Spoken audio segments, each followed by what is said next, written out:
Hello বন্ধুরা, সকলে দেখো বন্ধুরা, সকালবেলায় এই যে তোমার দাদাভাইকে হাসপাতালে ভর্তি করে মানে কাল অপারেশন করা হয়েছে 9টার সময়। তখন সকালবেলায় এই যে উঠেছি 7:30-8টার দিকে। তো দেখো এই যে এখন শুয়ে আছে বেডে। কোন জায়গায় অপারেশন হয়েছে তো দেখাচ্ছি দেখো, কারণ অপারেশন সময় তো ভিডিও দিতে পারিনি আমি। তো এখানে 4 জায়গায় কাটা হয়েছে, 4 জায়গায় কেটে তারপর অপারেশনটা করা হয়েছে।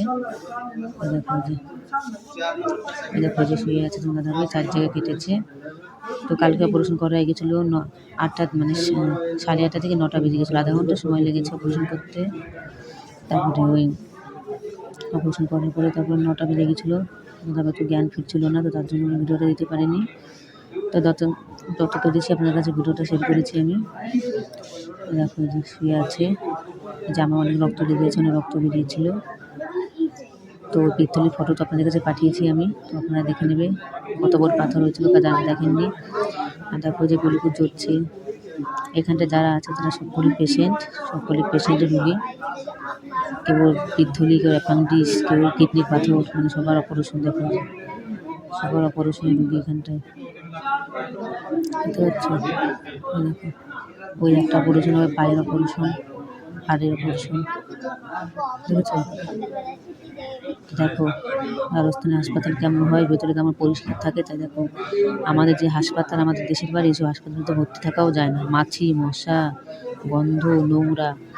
আর এই জায়গার হাসপাতালে তো চকচকে হাসপাতাল, কী বলবো, এসি লাগানো আছে সবকটা রুমে, তারপর পাংখা, তারপরে 3 থেকে 4 বার সাফ সাফাই করা। তারপরে যারা আর কি পেশেন্ট, তার সঙ্গে একজনের বেশি দেখা করা যাবে না। এটা ডিসিপ্লিন।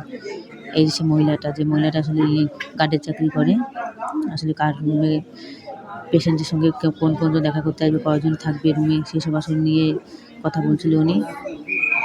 তো এই নিয়ে যে খুবই কড়া, একজনের বেশি থাকা যাবে না পেশেন্টের সাইডে। আর যেহেতু আমার ছেলে মেয়ে দুটো আছে, আমার তো রাখার কেউ নেই বিদেশের বাড়িতে, তো আমার ছেলে মেয়েকে সাথে নিয়ে এসেছিলাম। তো ডাক্তার অ্যালাউ করেছে, আমার ছেলে মেয়ে আর আমি এখানটা ছিলাম। আর তো কেউ নেই আমাদের সঙ্গে। আর কালকে আমার মানে এই হাজব্যান্ডের একটা বন্ধু, সে এসেছিলো অপারেশন করিয়ে দিয়ে, তারপর তো মাকে নিয়ে চলে গেছে। তো হাসপাতালে এখন আমি আছি। দেখো তোমার দাদা শুয়ে আছে, ওই যে দেখো কালকে মানে হুঁশ আসতে খুবই সময় লেগেছিলো, প্রায় 1 ঘন্টা লেগে গেছিলো হুঁশ আসতে। আর ফোন করে অপারেশন করেছে, মানে বেহুশ করে করেছে। তো মাথা থেকে মানে পেট থেকে পা পর্যন্ত পুরো বেহুশ হয়ে গেছিলো, আর নিজে তো তেজ ছিল। তো দেখো আমি তো খুবই টেনশন করেছিলাম আপনাদের কাছে ভিডিও দিতে পারিনি। তো বন্ধুরা, আপনারা আমার ভিডিওটা অনেক শেয়ার করবে। আর ভিডিওটা ভালো লাগলে লাইক, কমেন্ট, সাবস্ক্রাইব অবশ্যই করবেন। আর আমার পাশে থাকবেন, আমাকে সাপোর্ট করবেন। তো বন্ধুরা, টাটা, সকলে ভালো থাকবেন, সুস্থ থাকবেন, এটাই মঙ্গল কামনা করি সকলের জন্য।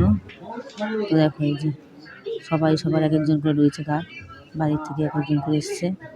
আর আমাদের তো কেউ নেই, আমাদের সঙ্গে কেউ দেখা করতে আসেনি আজকে। কালকে একজন চলে গেছে অপারেশন করে দিয়ে। আর তো দেখা করার মতো কেউ নেই যে কেউ আমাদের জন্য খাবার দাবার রান্না করে নিয়ে আসবে, কেউ এখানটা বসবে, থাকবে, আমাদের সঙ্গে দেখা করতে আসবে। তো ওই দেখো যে পিত্তলি, দেখতে পাচ্ছ? দেখো পিত্তলি কেমন হয়, ওই যে পাথরটা কালা, আর ওই পিত্তলি আর পিত্রস। যারা দেখেননি পিত্তলিটা কেমন হয়, পাথর কেমন হয়, তারা অবশ্যই দেখবেন।